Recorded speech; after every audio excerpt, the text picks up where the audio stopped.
Hi everyone, and welcome back to the channel. I'm Leo, and today we're going to talk about something that changes everything in your English journey. Have you ever found yourself translating every single sentence in your head before speaking? You know the feeling. Someone asks you a question and your brain goes into panic mode, trying to translate from your language to English word by word. Today, I'm going to show you exactly how to stop doing that. Let's get started. So why is translating in your head such a big problem? First, it's slow. While you're busy translating, the conversation has already moved on.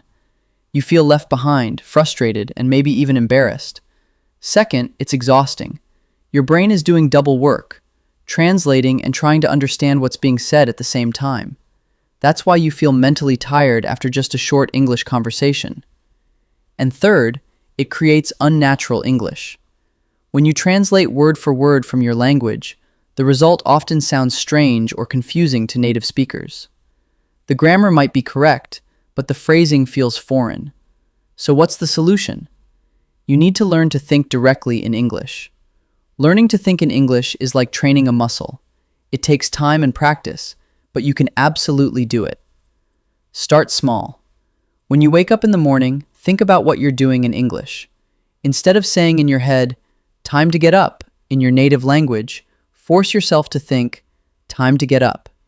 It feels weird at first, and that's okay. Look around your room.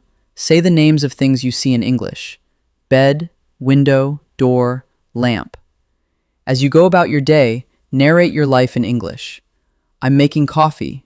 I'm opening the fridge. I'm walking to the bus stop. This is called thinking out loud, but inside your head. Do it consistently, and you'll start to notice your brain creating English thoughts more naturally. Now, let me share 3 techniques that work really well. First, the naming game. Spend 1 minute every hour naming objects around you in English. Your brain starts creating pathways to access English vocabulary quickly. Second, describe your feelings. When you feel happy, say to yourself, "I feel happy because..." This builds the emotional connection to English. Third, and this is one of the best ones, make English part of your daily routine. Listen to a short English podcast while you brush your teeth. Read a few lines of an English article with your morning coffee.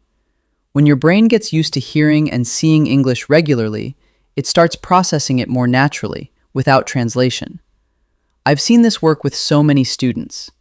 Think about how a child learns their first language. They don't study grammar rules first. They hear words and phrases in specific situations, and they slowly understand the meaning from context. You can do the same thing. Instead of memorizing individual words from a list, learn them in sentences. Instead of learning the word umbrella, learn the sentence, "I need to take my umbrella because it's raining." Your brain stores the word with the meaning and the context. When you need it in a real conversation, it just comes naturally. As one teacher from a popular English learning channel says, if you have a light bulb moment, that means you suddenly understand something. Suddenly, everything clicks into place. That's exactly what happens when you stop translating and start understanding English directly. One of the biggest blocks to thinking in English is fear. The fear of being wrong, of making mistakes, of sounding silly. Let me tell you something. Every English learner makes mistakes, including me when I was learning. The goal isn't perfect English on day 1. The goal is to express yourself and be understood. When you stop worrying about being perfect, you free your brain to actually use the language. And here's another tip.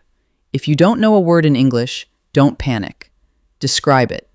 Instead of stopping your thought process, say, "I need the thing you use to cut paper," because scissors might not come to mind in that moment. Keeping the flow is more important than getting every single word right. So here's your challenge. Starting today, spend 2 minutes every day thinking in English. Just 2 minutes. You can do that, right? Narrate what you're doing, describe what you see, or plan your day in English. After 1 week, increase it to 5 minutes. After 1 month, you'll be amazed at how naturally English thoughts come to you. If you found this video helpful, please give it a thumbs up and subscribe to the channel for more real-life English lessons.